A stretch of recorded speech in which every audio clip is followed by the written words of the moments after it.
Nous sommes ici à l'emplacement du bunker 2. Jusqu'à la mise en route des grandes chambres à gaz crématoires, les Juifs qui arrivaient à Birkenau et qui, à partir de juillet 1942, étaient sélectionnés sur la Judenramp, étaient assassinés soit dans les 2 chambres à gaz aménagées dans ce qu'on appelait la Maison Rouge, le bunker 1, soit dans les 4 chambres à gaz qui avaient été aménagées ici, dans ce qu'on appelle la Maison Blanche, ou bunker 2.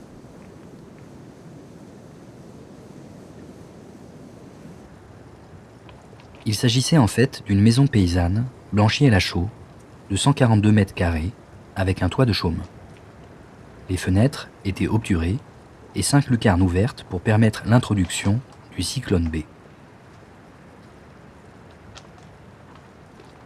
4 chambres à gaz y sont aménagées côte à côte, toutes avec une porte d'entrée dans la façade est et une porte de sortie à l'opposé pour permettre une meilleure ventilation des pièces. Les portes sont dotées de joints d'étanchéité et leur fermeture assurée par un solide système à vis. Des pommeaux de douche factices équipent le plafond. Sur les portes d'entrée, une inscription annonce « Vers le bain » zum Baden. Sur les portes de sortie figure l'inscription « Zur Desinfektion » vers la désinfection.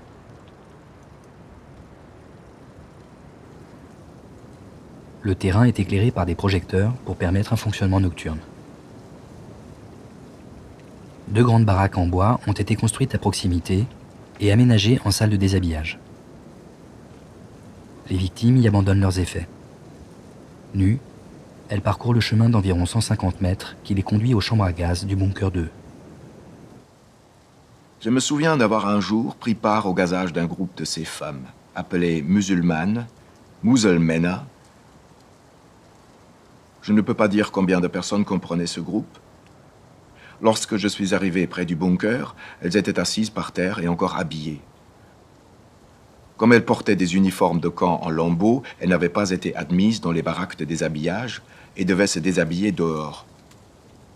Le comportement de ces femmes m'incitait à penser qu'elles connaissaient le sort qui leur était réservé. Elles suppliaient les SS de leur laisser la vie sauve. Elles pleuraient. Elles ont cependant toutes été poussées dans les chambres à gaz et gazées. J'ai noté dans mon journal, à la date du 2 septembre 1942, j'ai assisté pour la première fois à une action spéciale à l'extérieur à 3 heures du matin. En comparaison, l'enfer de Dante m'apparaît presque comme une comédie. Après que les SS ont versé le cyclone B et que le poison a agi, une équipe du Sonderkommando, munie de masques à gaz, ouvre les portes et transporte les cadavres dans la cour du bunker. Ils coupent les cheveux des femmes, arrachent les prothèses dentaires.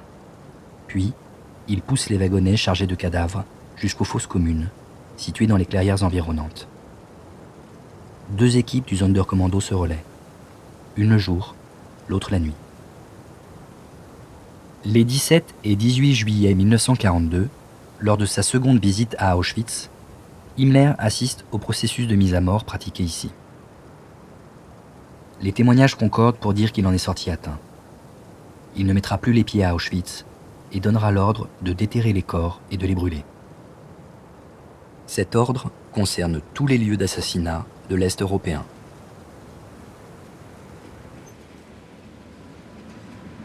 À l'automne 1942, les cadavres sont donc déterrés puis brûlés.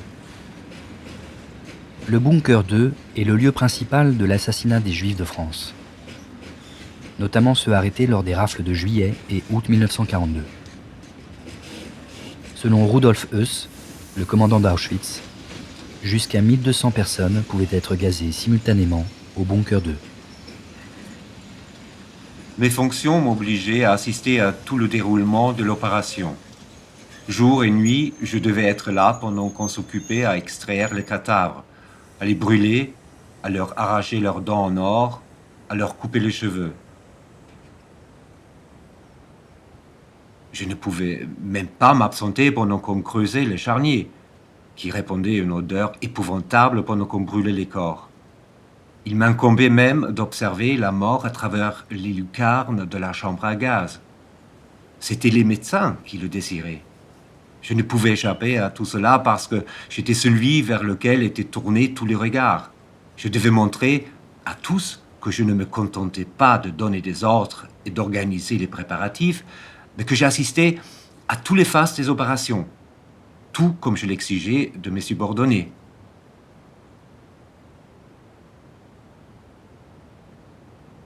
Après la mise en marche des 4 grands crématoires, les bunkers 1 et 2 cessent de fonctionner. Mais à partir de mai 1944, quand la marée des Juifs hongrois submerge le camp, les 4 installations ne suffisent plus. Et le bunker 2 est remis en fonctionnement. On l'appellera dans l'argot du camp bunker 5, les 4 premiers bunkers étant les 4 crématoires.